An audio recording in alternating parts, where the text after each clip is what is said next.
It's the final countdown.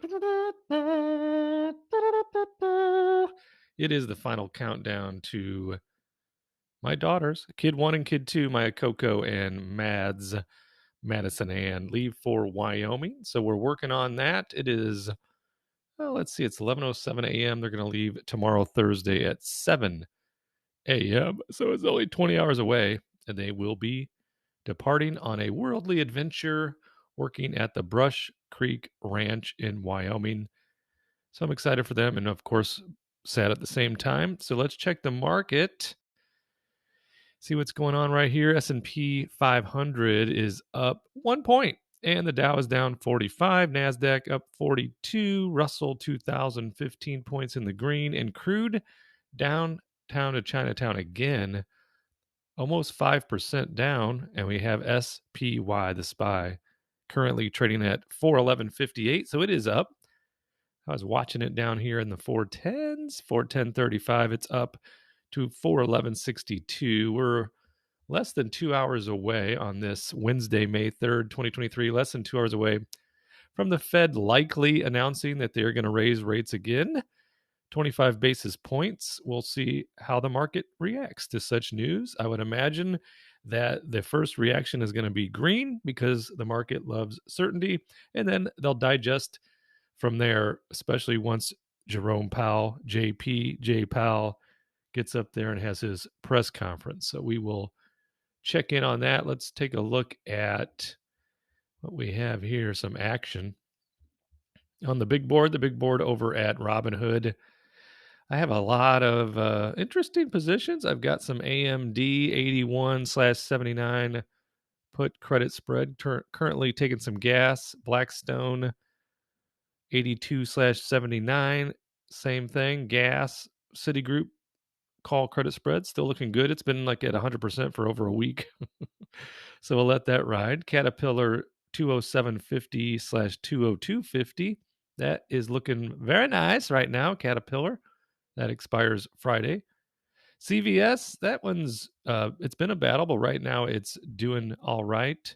CVS currently trading at what, 72? Whoa, 70.63. So they're down nearly 3%. I'm not sure why my put isn't more expensive, or why that wouldn't be more expensive to close right now.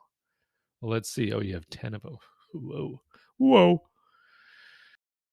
So there is our gas face. So we're currently, it would cost us about $3.60 to close it, and we collected $3.60 when we opened it. So we'll keep an eye on that. May need to manage that soon. We have Chevron that is also currently under some pressure. It's a 155 on the short leg, and they're at 158.24. So still so far so good, even though Chevron is down over 1% today. The EOG call, will let that ride into the sunset. Same with the Johnson & Johnson, unless Johnson & Johnson tries to ride through that strike price. Coca-Cola will likely be rolling that on Friday. And then we have MetLife that's hanging on for dear life. Currently at, it's still good. It's at almost $60 a share, and our short leg is at $57. So we're good there. At least right now we are. And the medical properties is showing 100% profit, but we'll need to allow that to expire at full profit. Otherwise, it's going to cost us $10, probably $10 to close that. Qualcomm is under pressure. Where are they at? 114.50. Not sure why. Probably because of volatility, but we're doing well there. We get a 109 on a short leg strike. So far, so good there.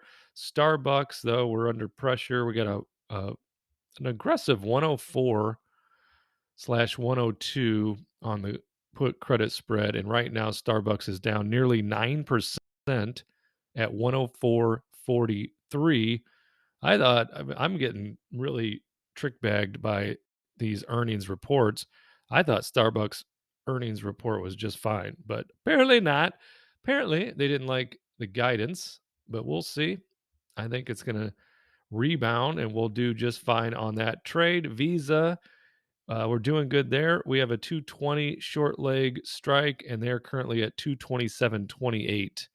The Visa. Been trying to get in on some Visa.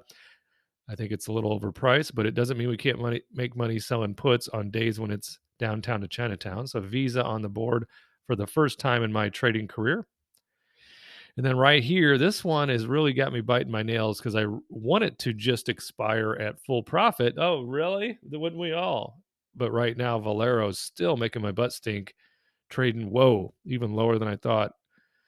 I knew they were under 110, but I didn't realize they were under 109. Now they're threatening the 108. They're at 108.32, and we have a 110. We've got a 110 there, our short leg. So we're going to have to manage that unless there's a rebound. And Valero has just been traveling on down the road. Let's look at like 1 month of Valero. Geronimo. Look at that. 137.85, and then Geronimo. Wow. Laughter through tears is my favorite emotion. So there we have Valero. It's a great company. I can't understand it. Market thinks it's overpriced. We'll see. Crude oil obviously having a detrimental effect on that. So we will be taking a look at, we got some devilish positions as well. We got a lot of action going on with Valero. So we'll be keeping a close eye on that. The next couple of days, we'll need to manage our way out of that. We want to stay in the profit as much as possible on all of these trades. Not always the case. Verizon, I thought we had a possibility of those being called away. Oh, and we still have that possibility. Currently, Verizon at 37.91, and we've got the 38 strike on the call, and that's for 14 contracts, so representing 1,400 shares. So we will make our mind up on that as that approaches as well. And that will be our last Cinco de Mayo expiration that is currently on the board. I don't really plan on doing anything at this very moment between now and the Fed's decision.